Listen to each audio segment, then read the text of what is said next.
Okarun got his broken ass supernatural power. The insane speed he gains enables him to do ridiculous and overpowered moves, from flying in the sky moving his legs like helicopter wings, to evading attacks with split-second timing and covering the ground swiftly, as seen when he rescued Ira from danger and confronted formidable opponents like the Evil Eye. This is insane, as the Evil Eye is one of the most powerful yokai of all time. He's so strong that even Turbo Granny herself is weary of him. To make matters worse, when the Evil Eye then merged with Gigi, who is a total prodigy, it put all their lives at risk. Nonetheless, Okarun was able to impress it enough to become its friend. In fact, the Evil Eye was so impressed by Okarun's abilities that he agreed to never hurt other humans again if it meant he could battle against Okarun every Tuesday, going all out. However, the game changer that allowed Okarun to beat down the Evil Eye, giving him a fun fight, was all due to the training he received from Turbo Granny herself. In chapter 57, Okarun is taken to school where he's forcefully taught to find his combat rhythm. Turbo Granny explains that in the time it takes for him to jump and land, the Evil Eye would have completed 4 separate actions in that one beat. So, to compete against him, Okarun needs to execute 5 or more, which he does by the end of his training. This is important due to the limitations of going all out, being that Okarun can only use it twice a day. Thus, by performing more actions per beat, he can utilize his power better during those 2 transformations for reverting to his normal state, temporarily immobilized due to the strain on his body, as humans aren't meant to travel that fast. However, a key point to note is that Turbo Granny states her abilities can go way beyond this, and that 5 actions in a beat is actually easy for her. To help put this into perspective, Okarun literally destroyed an entire house with his attack on the Evil Eye, and this was with just 1 headbutt, which makes sense considering that he can instantly increase his acceleration to 100 km an hour, meaning 28 meters per 0.1 seconds. Plus he weighs around 60 kg, and if every attack is given with his entire body weight, that would mean he is dishing out 16,668 newtons worth of force, or 1,699 kilograms of force. Now, in terms of shonen, this doesn't really sound that crazy, but just think about it in real life. Imagine if every time you got hit, you felt the weight of roughly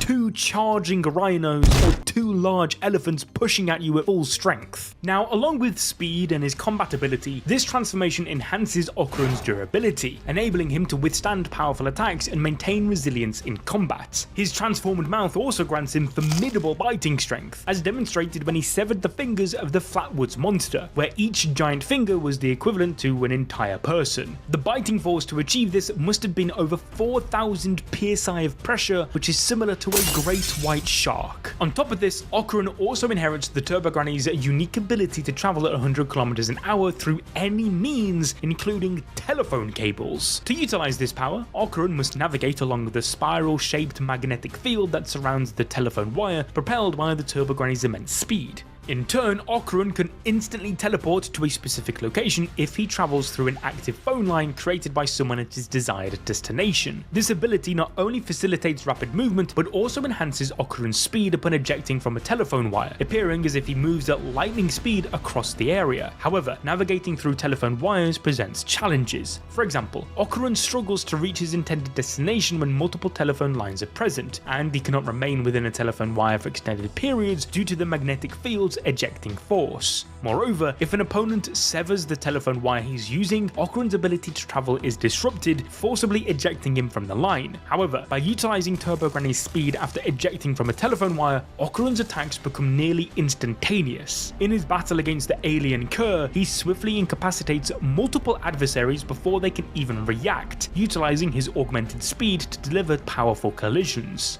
Though Turbo Granny's speed of 100 km an hour allows him to enter the cable, his speed is forcefully adjusted as though he's riding a wave. To put this into perspective, the speed of electrical signals in copper telephone wires is typically 50 to 70% of the speed of light in a vacuum, which roughly then translates to like 150 to 210,000 kilometers a second. But if Okarun managed to get inside fiber optic cables, he would be traveling around 210 to 240,000 kilometers a second. Thus, the moment he ejects himself out of that cable, Okarun would be carrying the momentum of that speed, allowing him to deal ridiculous damage. We're talking up to 413 billion kilograms of TNT considering his weight of 60 kg. This is an astronomically high amount of energy, illustrating just how massive the impact would be if speeds were truly achievable and then dished out. However, it's likely that the energy is dissipated the moment he is ejected, and because he's moving in a specific direction, the energy is directed until he stops moving. He also amplifies this speed with All Out, and manages to obliterate powerful opponents like the spatial suit alien with a single devastating collision, preventing harm to Momo. Additionally, Okarun has demonstrated the ability to separate from his physical body and manifest an astral projection. In this form, he gains the ability to fly and remains invisible to those lacking refined spiritual awareness. However, this ability was accidental and its intentional use remains unexplored so far. Moreover, staying in astral form for too long causes the cores connecting him to his physical body to weaken until it detaches completely, preventing Okarun from returning to his body thereafter. In spite of this, Okarun has still yet to fully maximize Turbo Granny's powers, and in chapter 162 he broke his barriers and transformed for a third time. However, it left him practically completely immobilized. Sadly, we might not even see just how far Okarun could have gone with this power, because in chapter 165, once he finally obtained both of his balls, Okarun departed with the powers given to him. Turbo Granny completed her contract by helping him find his Kintama and had been given back her old life and powers. In doing so, her bloodlust was felt by everyone and was so intense that even the evil eye was called upon for help. However, while she initially wanted to kill Momo and Okarun after getting back her powers, now she sets off on her own adventure, leaving them alone. But why? Well, we have to remember that Turbo Granny isn't evil. She's a total sex pest, granted. However, her goal is to help others, specifically young girls such as Momo. Furthermore, Turbo Granny is now also besties with Hot Granny. Who's that? Well, you know exactly who that is. But you see, the author of Dandadan, Yuki Nobutatsu, has showcased tons of short stories with the two of them in each volume of the manga, spending most of their free time together getting groceries, food, or having fun. Also, let's not forget that whilst trapped inside of the Lucky Cat, she's been using its powers to help the gang time and time again. The first time she used this power was when Momo escaped from inside the yokai acrobatic Silky, which had eaten her. Thanks to old Bachan though, she was tied up by its hair, which was subsequently set on fire using a rosary Ira had, which turned out to be a lighter. Another example happened at a hot spring when Momo was attacked by the members of the Keto family. Luckily, she escaped these perverts when the walls and statues mysteriously collapsed around them, saving her. However, Turbo Granny isn't able to control this power well. For example, she accidentally got hurt by a sharp piece of glass Momo was holding during a suicide attempt influenced by another creature called the Tsushinoko. That being said, this luck power isn't just complete plot armor, as it can also affect enemies too, like when the Tsushinoko was able to knock them all out, trapping them in its sticky liquid. In spite of this, even without the Turbo Granny curse now, Okarun has unlocked his heavenly restriction. This is because all the time he spent using the Granny's power actually leveled him up as a human too.